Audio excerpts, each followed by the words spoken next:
They call it the Danish experiment, a source of pride for the country's 17,000 farmers. The food consists of wheat, barley and oat, soya and a mineral mix, and no antibiotics here.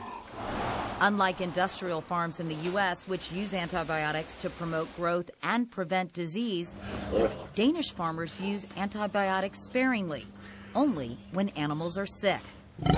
The experiment to stop widespread use of antibiotics was launched 12 years ago, when European studies showed a link between animals who were consuming antibiotic feed every day and people developing antibiotic-resistant infections from handling or eating that meat. We don't want to use more medicine than needed, and a lot of the medicine that is given is not needed. 35-year-old Soren Helmer is a second-generation pig farmer whose sows produce more than 30,000 pigs a year. When the ban started, he and his father thought the industry would suffer. We thought we could not produce pigs as efficient as we did before, but that has proven wrong.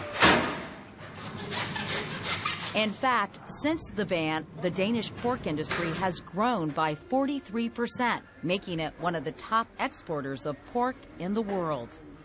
All of Europe followed suit in 2006, but the American pork industry doesn't want to. What we've seen in Denmark and other countries is that they actually have had some increases in cost of what it takes to produce a pig, and so it's not that unqualified success. If we did the same thing in the United States, we'd have more sick and dying pigs, and none of that would result in a benefit to the U.S. consumer. Without using growth-promoting antibiotics, it costs only $5 more for every 100 pounds of pork brought to market in the U.S. That's a small price for public health, says Dr. Ellen Silbergeld, who's been studying the antibiotic resistance link between livestock and people for the past decade. I think the Danish and European experience indicate that there will be real and measurable public health benefits. There will be improvements in food safety and actually in the prevalence of drug-resistant infections in people. According to one study, when different countries introduced certain antibiotics on farms, a surge occurred in people contracting antibiotic-resistant intestinal infections 1 to 2 years later. One, Campylobacter, increased 20% in Denmark and 70% in Spain. After the ban, a Danish study confirmed that removing antibiotics from farms drastically reduced antibiotic-resistant bacteria in animals and food.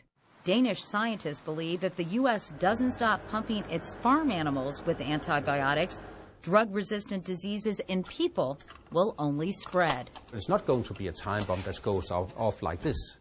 It's something that slowly will, make it more and more complicated and more difficult for us to treat infections, bacterial infections. Some American food producers agree. It's just gone too far. Stephen McDonnell is the CEO of the American food company, Applegate Farms.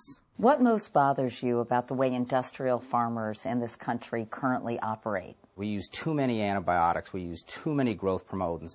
The singular focus is to create cheap meat. And that's not always the best thing for the health of the Americans who buy it. And so we think with some subtle changes, giving them more space, feeding them a good diet, and not stressing them out by growing them too quickly, you don't even need to use antibiotics. McDonnell helps farmers like Dwayne Cook kick the habit. How long have you been raising turkeys, Dwayne, without using antibiotics? We started growing them without antibiotics roughly 14 years ago.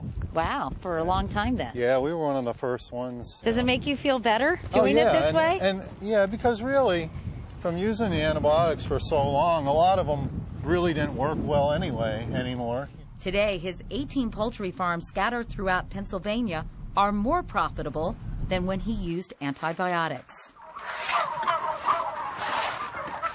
Wow, a lot of turkeys. A lot of turkeys.